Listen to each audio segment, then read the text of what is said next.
Hi everyone! Hulaan nyo ngayon kung nasaan kami. Yes! Nandito kami ngayon sa Baguio at Camp 3. Pero bago kami dumiretso sa town ay dumaan muna kami sa tita ng aming kasama na si Cool dito sa Camp 3. Ayan. So, Cannon Road.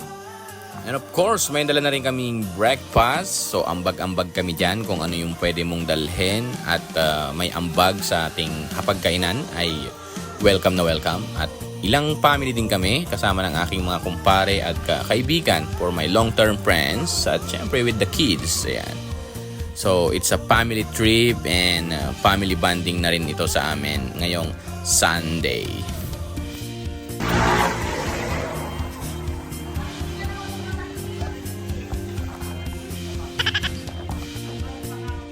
Finally, nandito na kami sa Dragon Treasure. Ito yung pinakabago yata na pasyalan dito sa Baguio City. At inumaga na nga kami pero marami na ring tao na nauna dito sa amin. So, sightseeing muna tayo at tignan natin kung 100% ay operational na ba ito. So, talagang napakaraming tao dito, especially this Sunday. Ayan, kung makikita nyo yung structure, may mga, ayun, kilala nyo ba yon yung si Dwayne Johnson at meron pang flag ng UK. Baka one of the owner or investor nito ay from UK. Kasama natin ang kambal, hinihila tayo kung saan man nila gusto at doon sa may kabayo.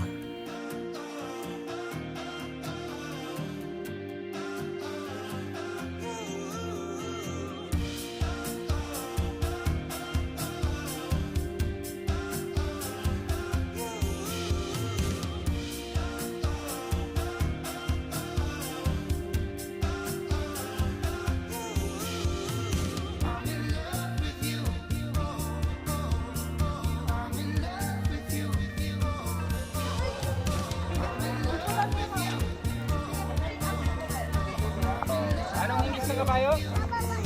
Oh! Anong ingis sa kabayo? Sige.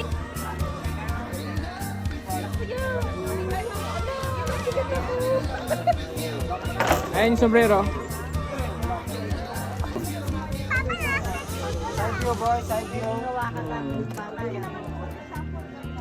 Ito lang, nakasakay. Hi! Ano na? Caballero. Caballero Azul. SDK. Ma'am, picture sila. Bakit sila? Pasyal tayo.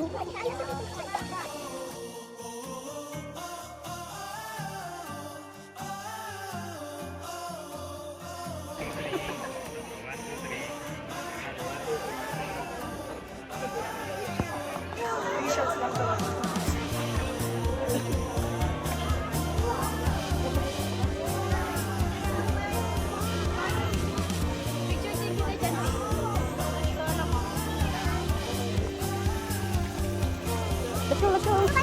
There. Sorry po. Let's go.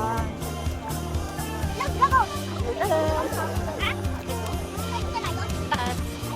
Ano meron dito?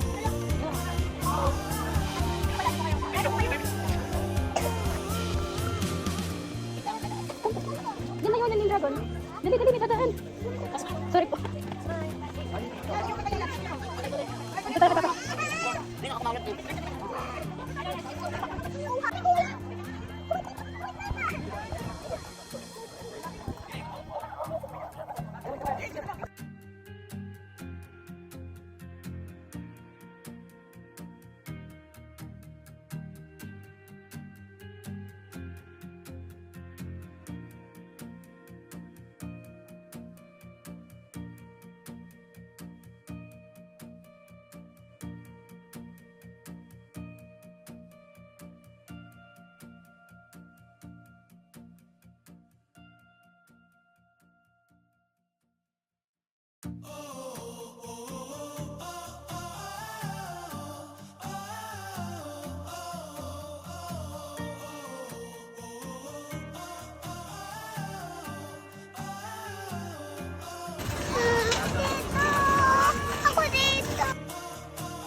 Talagang sulit at enjoy na enjoy ang mga bata dito sa pamamasyal dito sa Baguio. At nagbike na rin kami dito sa Burnham Park.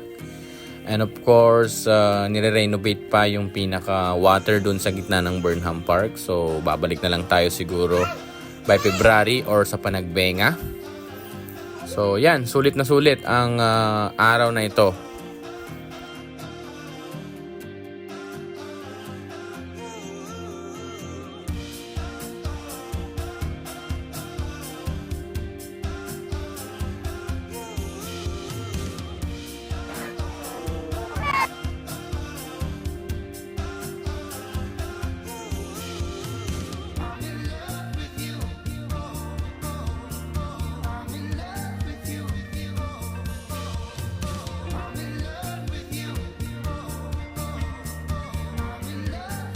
And of course, hindi makukumpleto ang ating pamamasyal kung hindi tayo dadaan dito sa Head of the Lion. So hanggang dito na lang muna. Bye-bye! Thank you for watching! Peace out!